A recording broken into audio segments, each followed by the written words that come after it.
एक बार मैंने हनुमान जी को पूछा कि भगवान तो नरावतार रूप में आए राम जी, तो आप भी नरावतार रूप में आ जाते तो क्या कठिनाई थी? आप कपि रूप में क्यों आए? आप बानर रूप में क्यों आए? उन्होंने कहा मैं बानर रूप में इसलिए आया कि मैं भगवान की पूरे समर्पण भाव से सेवा करना। हमने कहा नरावतार में आप होते तो नहीं होती क्या? बोले होती तो सही, पर थोड़ी सी चिंता राम जी को हो जाती। बोले क्या? बोले भगवान 14 वर्ष जंगल में थे तो उनको तो फलाहार करना था, मैं आ जाता तो मेरे भोजन की चिंता करना पड़ती, मेरे फलाहार की चिंता करना पड़ती।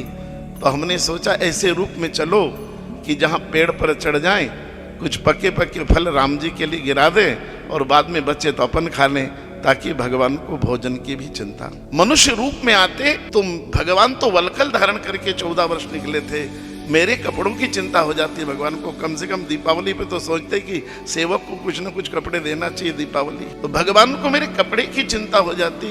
भगवान तो पर्णकुटी बना कर रह रहे थे, फिर मेरे पर्णकुटी की चिंता हो जाती। मैंने सोचा वानर रूप में चलो, जहाँ पर्णकुटी रहेगी उसी के सामने वृक्ष पर रात में बैठ जाएंगे, चौकीदारी भी हो जाएगी, रात भी बीत जाएगी। मनुष्य की 3 मूलभूत आवश्यकता है, रोटी, कपड़ा और मकान। इनसे भी अपने स्वामी को जो मुक्त कर दे वही मूलतः परमार्थ की पराकाष्ठा। सेवक ढूंढोगे साहब तो सबसे पहले पूछेगा मेरे भोजन का क्या होगा, मेरे लिए सर्वेंट क्वार्टर मिलेगा कि न मिलेगा रहने को, मुझे ड्रेस मिलेगी कि न मिलेगी। लेकिन जिन्होंने अपने स्वामी को रोटी, कपड़ा और मकान, इन मूलभूत आवश्यकता से भी परे कर दिया हो कि मेरे स्वामी को किंचित भी मेरी चिंता न करना पड़े, ऐसे स्वामी को निश्चिंत कर कर फिर सेवा करने वाला सेवक दुनिया में कहां मिलेगा?